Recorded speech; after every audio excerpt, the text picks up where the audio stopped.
Una mirada al Sáhara Occidental, un proyecto destinado a todas las personas amantes de la causa saharaui.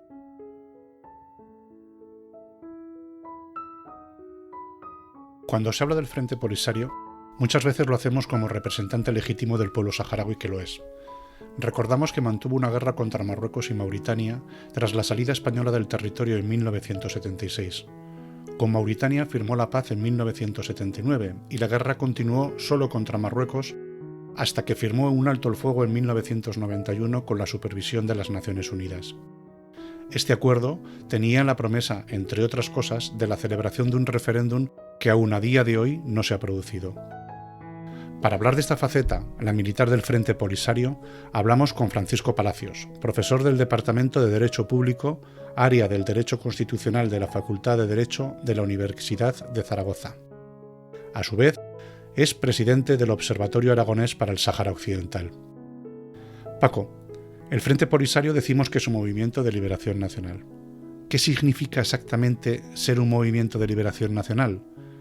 Por otro lado, ¿quién legitima qué organización es un movimiento de liberación nacional y cuál no?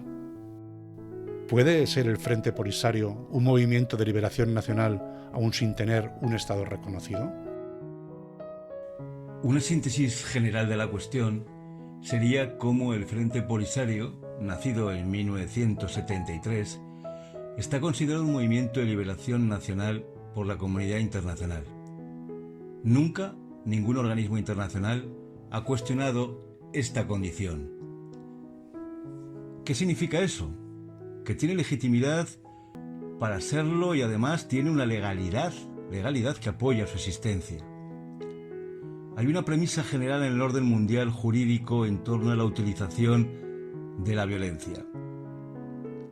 Es la siguiente: en el mundo solo puede estar organizado militarmente y ejercer la fuerza bélica los ejércitos de los estados y solo de manera defensiva. El Frente Polisario, ya lo sabemos, no forma parte de un estado reconocido por la sociedad internacional, a pesar del reconocimiento simbólico de unos 80 países. La pregunta, entonces, la pregunta fundamental, es por qué puede estar organizado militarmente y conformar todo un ejército sin Estado reconocido. Y la respuesta es porque es un movimiento de liberación nacional. Y la comunidad internacional solo ha reconocido como ente militar organizado, legítimo y de manera incuestionable a aquellos movimientos que tenían la representación legítima, evidente, de una población a la que se le reconocía el derecho de autodeterminación como pueblo colonizado. La siguiente pregunta que surgiría sería: ¿quién o qué legaliza a un movimiento de liberación nacional de manera general? Y la respuesta es que lo hace fundamentalmente Naciones Unidas a través de sus resoluciones que forman parte del cuerpo normativo internacional. Partiendo ya de resoluciones estrella sobre descolonización, las dos resoluciones estrella, la 1514 y la 2625, allí se legitima el derecho a la liberación de los pueblos colonizados y de manera indirecta se está legitimando al actor político-militar que representa a ese pueblo legitimado para liberarse. Desde 1970, con la resolución 2674, hay varias resoluciones concretas más sobre la cuestión. La resolución 3103, por ejemplo, de 1973, dice textualmente que los conflictos de descolonización se deben considerar conflictos armados internacionales con arreglo a la Convención de Ginebra del 49 y a la condición jurídica que en esos convenios y otros instrumentos internacionales se prevé. Ha de aplicarse a los combatientes que participan en la lucha armada contra la dominación colonial y foránea. Es decir, está legitimando a los movimientos de liberación nacional. abrió una segunda cuestión ya sobre el caso concreto del Frente Polisario. El reconocimiento vendría dado por una doble vía. Primero, porque el caso del Sáhara Occidental constó de forma muy clara en los anexos de Naciones Unidas como un pueblo colonizado por España y con derecho a la autodeterminación. Naciones Unidas así lo reconoció de manera concreta como tal desde ya el año 60 en la resolución 1514. Y desde ese momento entran las lógicas antes mencionadas para todos los movimientos de liberación nacional en cuanto representantes del pueblo colonizado, legitimado para liberarse. En segundo lugar, tendríamos reconocimientos concretos del Frente Polisario, de manera contundente y solemne a los 5 años de su nacimiento. La resolución 3437 de 1979 lo reconoce textualmente. Menciona al Frente Polisario como legítimo representante del pueblo del Sáhara Occidental, además de apelar a Marruecos como un ocupante ilegal.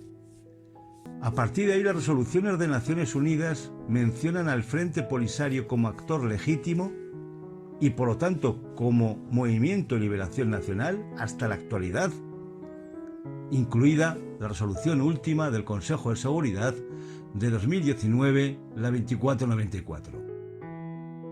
¿Qué acciones puede realizar el Frente Polisario como movimiento de liberación nacional, dado que es el representante legítimo del pueblo saharaui? ¿Estaría legitimada, por ejemplo, la lucha armada? Porque recordemos que la situación actual es de alto el fuego desde 1991. En este escenario de alto el fuego, ¿estaría legitimada la lucha armada? Si la respuesta es sí, ¿cuáles serían los motivos? Un movimiento de liberación nacional es el legítimo representante de un pueblo en todos los frentes. El primero, y para empezar, tiene capacidad de actuación plena en el frente institucional, es decir, en su relación con otros estados, en su relación con organismos de la comunidad internacional y con todo tipo de organizaciones. ¿Para qué? Para negociar, para firmar acuerdos, para pactar. Es un actor internacional absolutamente legitimado, como representante además de un pueblo.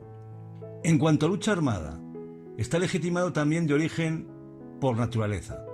En la resolución mencionada del 60, la 1542, se dice textualmente: la resolución reafirma la legitimidad de la lucha que libra para lograr el ejercicio de ese derecho conforme a resoluciones pertinentes de Naciones Unidas y Organización de la Unidad Africana. De hecho, el Frente Polisario se puede decir que nunca ha sufrido una condena internacional de ningún organismo internacional desde su nacimiento en 1973. Y cuando digo ninguna, digo en ninguna de las situaciones. Primero, en la resistencia ante la ocupación española. En segundo lugar, en la guerra contra Marruecos, de 17 años, sin recibir una sola crítica por ello a nivel internacional. Queda una cuestión problemática, no obstante, una pregunta a partir del 91. Todo el mundo sabemos que en el 91 se produce la firma de la tregua. ¿Podemos decir que la legitimidad de la lucha armada es más cuestionable desde la firma de la tregua?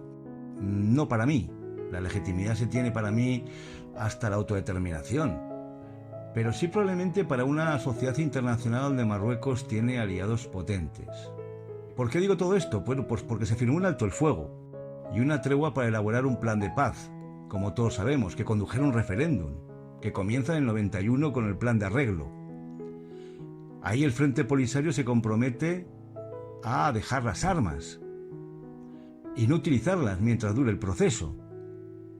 Ese plan de paz, sabemos, queda bajo tutela de Naciones Unidas. Pero es un plan de paz que, como también ya sabemos, es saboteado una y otra vez por Marruecos.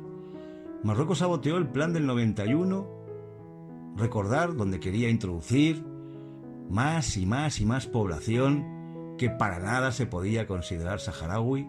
Siguió saboteando los acuerdos de Houston del 97, donde a Marruecos incluso el Polisario le concede meter más gente para el censo, pero vuelve a exigir más y más y más, y eso acaba ya con el sabotaje indefinido del censo, lo que haría es clamar incluso el vicepresidente de la Comisión de Identificación de Naciones Unidas, Frank Rudy, que Marruecos era culpable de haber manipulado la operación del referéndum. Lo dice textualmente, culpable de haber manipulado la operación del referéndum.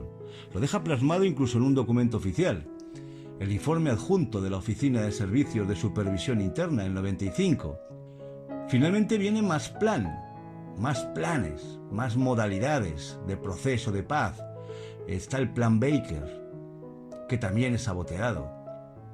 Plan Baker del 2000 al 2003. Desde entonces el Consejo de Seguridad, bajo presión de Estados Unidos y Francia, manda a negociar una solución al conflicto y manda a negociar una solución además sobre una mesa al agredido, que es el pueblo saharaui, y al agresor, que es Marruecos. Pero que además también sabotea a Marruecos. Marruecos no da un solo paso para llegar al más mínimo acuerdo.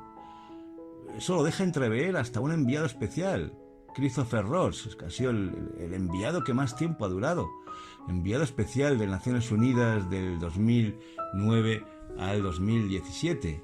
Y entonces la pregunta, después de este saboteo a un proceso de paz donde el Polisario se comprometió a dejar las armas durante el mismo, a efectos de legitimidad y legalidad del Frente Polisario respecto a la lucha armada hoy en día, ¿el sabotaje continuado del proceso de paz por 30 años legitimaría el Frente Polisario para continuar las hostilidades para liberar su territorio? Esa es la gran pregunta. Desde mi punto de vista, sí, sobradamente, por dos motivos. Primero, porque no se ha realizado la autodeterminación colonial desde la fecha de la resolución 1514, que lo ordena, y son 60 años. Y luego porque han pasado 30 años desde que se pactó la paz, que era un contrato por un referéndum que se ha incumplido. Cuando se incumple un contrato por un referéndum y se incumple por 30 años, es evidente que los derechos anteriores de las partes quedan restituidos. Es un principio general del derecho civil, del derecho internacional, o llevando la cuestión contractual al derecho internacional. Quedan restituidos los derechos anteriores al pacto cuando el pacto no se cumple. Y en segundo lugar, por la permanente violación de derechos humanos contra el pueblo saharaui. En todo este lapso, por la obligación que se le impone a vivir en una coyuntura de guerra, en los territorios ocupados, fundamentalmente bajo una dinámica permanente de desapariciones, torturas, incluso asesinatos por parte de Marruecos contra la población saharaui, pero también los territorios refugiados. Y también, cómo no, la gente en el exilio, las decenas de miles de saharauis en el exilio que no pueden volver a su tierra. Con lo cual, la legitimidad queda muy clara para un posible retorno incluso a la lucha armada, legítimo y legal también. No obstante, existe un problema, que el Consejo de Seguridad, al prorrogar todos los años la misión de la MINURSO, está dando por vigente un proceso de paz y de autodeterminación, y por lo tanto puede considerar que cualquier acción militar del Frente Polisario vulnera el proceso de paz y la misión de Naciones Unidas. Puede sonar ridículo, es ridículo, pero podría ser así si el Frente Polisario decidiera volver a las armas. Una conclusión mía personal. Creo que de todas formas, caso que el Frente Polisario volviera a activar su maquinaria bélica, no creo en ningún caso que la comunidad internacional se lo reprochara. Mucho menos una sublevación, incluso armada, en los propios territorios ocupados. A veces al Frente Polisario se le ha acusado de terrorista e incluso en España hay asociaciones de víctimas que reclaman indemnizaciones para los afectados. ¿Podrías explicarnos esta situación? ¿Qué razones alegan? De tu experiencia y de tu conocimiento, ¿sabes si el Frente Polisario ha estado alguna vez en alguna lista como grupo terrorista? ¿De la ONU, de la Unión Europea, de cualquier estamento? Sabemos que el PSOE concedió la medalla en el año 2011 a una presunta víctima del terrorismo del Frente Polisario. Vosotros solicitasteis información sobre este expediente pidiendo información. ¿Qué respuesta obtuvisteis? el Frente Polisario ha recibido acusaciones de actor terrorista aquí en España. Pocas, pero son sangrantes. Ha habido asociaciones, fundamentalmente una asociación, la Asociación Canaria de Víctimas del Terrorismo, ACAVITE, que han reivindicado la condición de acto terrorista de toda muerte violenta en el territorio del Sáhara Occidental. ¿En busca de qué? Pues en busca de una importante cantidad de dinero que paga el Estado español y que además sí han conseguido ya.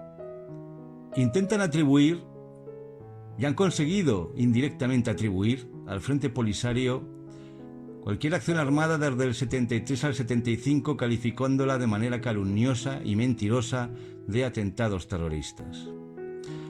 Algo hay que decir que mienten y lo saben, que mienten de manera contundente, manchando, y creo que eso es lo más hiriente, la dignidad y el honor del propio pueblo saharaui. Mienten y calumnian por las siguientes razones, que son varias y consistentes. Una primera general, en función de todo lo que ya hemos dicho ya. Por principio, las acciones militares en un territorio colonizado son acciones de guerra convencional, donde hay una legitimidad del actor beligerante colonizado, del Movimiento de Liberación Nacional, solo con una limitación, siempre y cuando no viole las convenciones de Ginebra que regulan las acciones bélicas. Esto sería, digamos, la primera premisa. En segundo lugar, en el caso concreto del Frente Polisario, no se le conoce una sola acción de guerra por él reivindicada que no se adapte a esa legalidad internacional y a la propia legalidad nacional española, incluida la del colonizador. Es decir, de los propios gobiernos franquistas incluso. Primero porque no hay una sola denuncia al respecto en la comunidad internacional de ningún atentado terrorista del Frente Polisario. Y es complicado eso para un grupo armado. El Frente Polisario nunca ha estado en ninguna lista de grupos terroristas internacionales. Ni de Naciones Unidas, ni de Estados Unidos, ni de la Unión Europea. Nunca ha tenido reclamo alguno de la Corte Penal Internacional y ni siquiera mención alguna de los tribunales europeos, tanto del Tribunal Europeo de Derechos Humanos como del Tribunal de Justicia de la Unión Europea. Todo esto es muy complicado para un grupo armado que lleva decenas de años organizado militarmente y en guerra, porque son muchos, muchísimos los grupos armados que están en los listados terroristas. El Frente Polisario no está en ningún listado terrorista de todas las organizaciones internacionales y tribunales que acabo de mencionar. En segundo lugar, hay una prueba irrefutable histórica. Todos los altos funcionarios franquistas, repito, franquistas, generales y ministros de la última época de la colonia nunca han mencionado al Frente Polisario como terrorista, si acaso, más bien todo lo contrario. Los propios jefes militares franquistas de la colonia, todos, absolutamente todos, así lo atestiguarían en una comparecencia del año 1978 que hubo en el Congreso de los Diputados, en la Comisión de Asuntos Exteriores, para esclarecer el tema del que estamos hablando. No tanto el que estamos hablando, para esclarecer el tema, digamos, de la descolonización fallida de España en el Sáhara Occidental.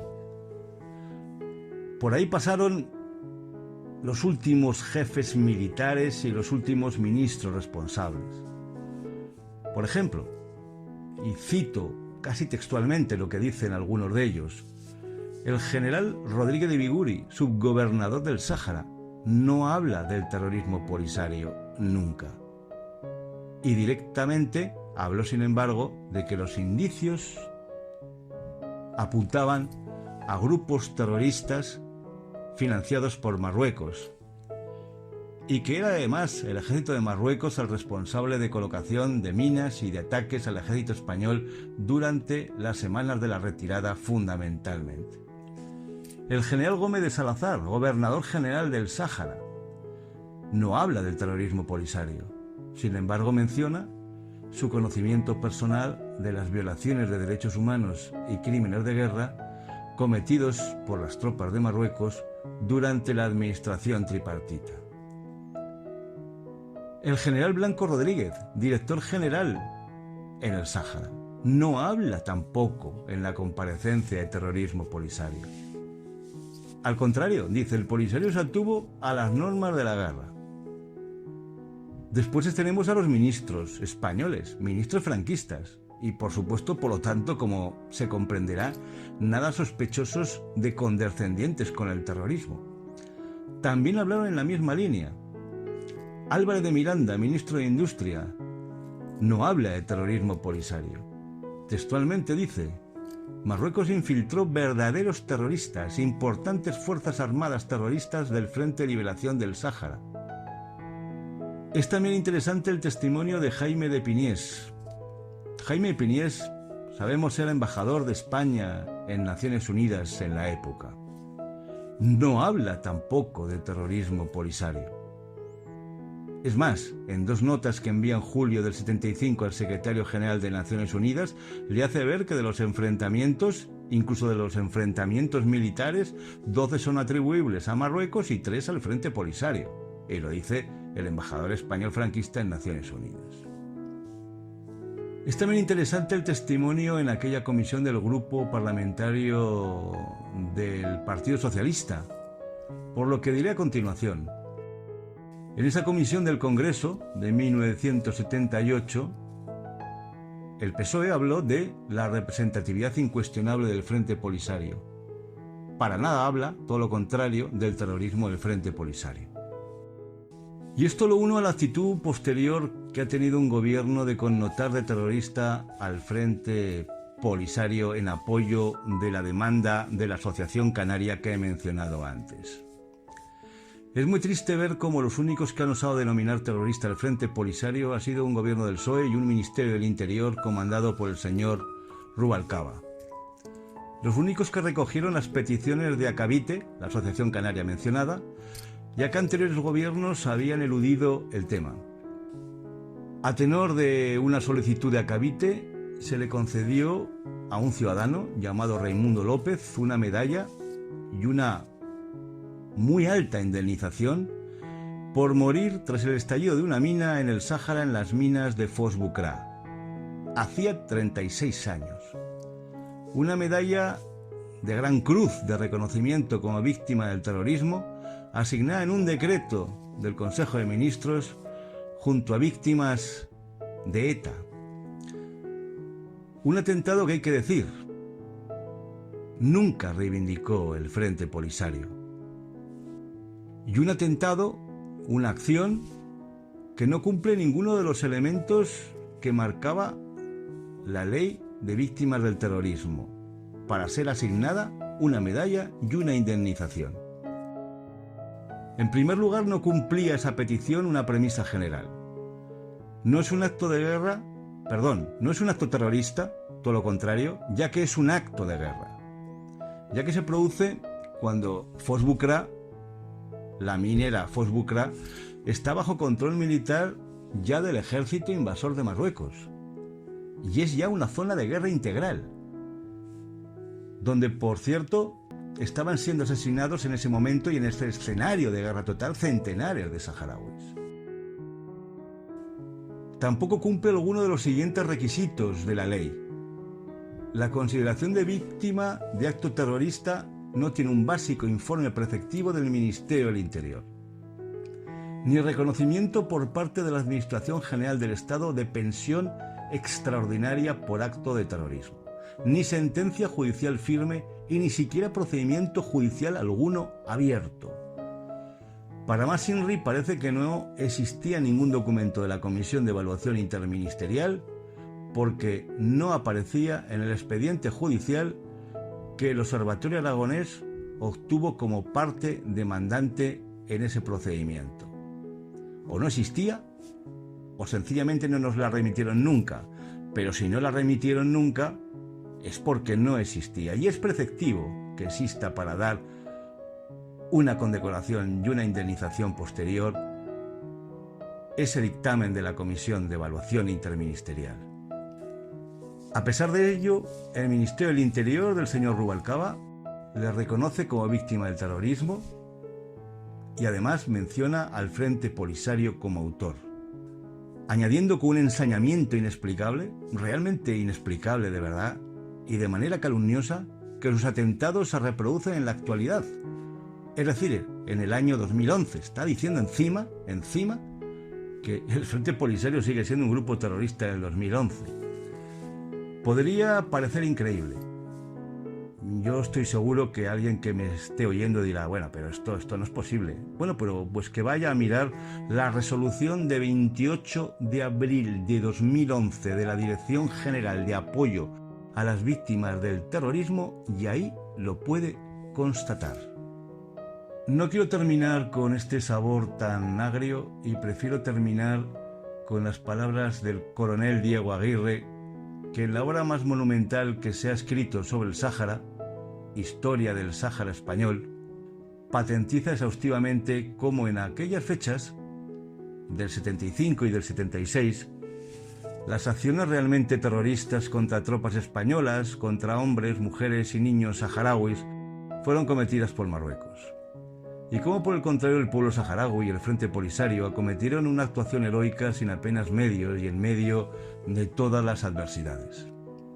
Dando testimonio, por lo tanto, de cómo el Frente Polisario ha sido y es uno de los movimientos de liberación nacional con mayores credenciales históricas y épicas, que hasta ha sabido construir una estructura de Estado sin Estado, en medio de su sola e inquebrantable fe en el sentido de comunidad.